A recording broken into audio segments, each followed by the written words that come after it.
எண்ணெயும் தண்ணியும் ஏன் ஒன்னா கலக்க மாட்டேங்குது? நல்லா கலக்கி விட்டாலும் கொஞ்ச நேரம் கழிச்சு திரும்ப பிரிஞ்சிருது. ஏன்? ஒருவேளை எண்ணெய்க்கு தண்ணியை பிடிக்காதோ அப்படின்னு தோணுதோ?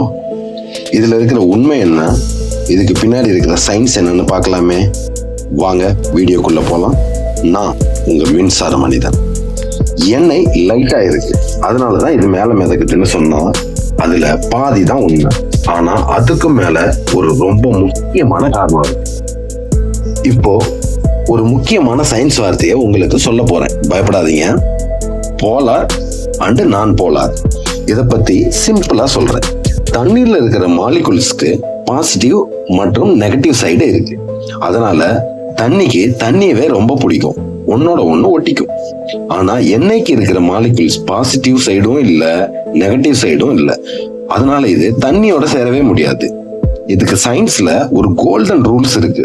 அது என்னன்னா, போலார் மாலிகுல்ஸ் கூட தான் சேரும், நான் போலாரோட தான் சேரும்.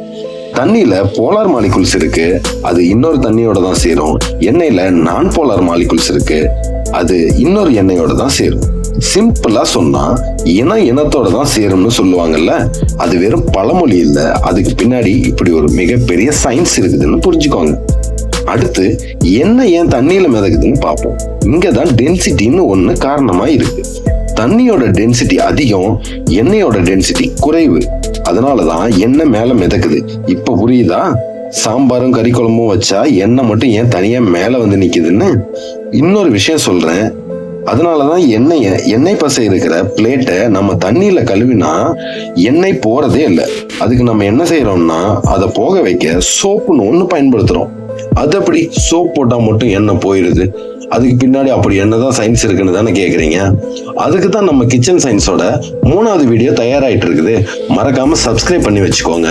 அடுத்த வீடியோல இதை பத்தி தெளிவா தெரிஞ்சுக்கலாம். நான் உங்க மின்சார மனிதன்.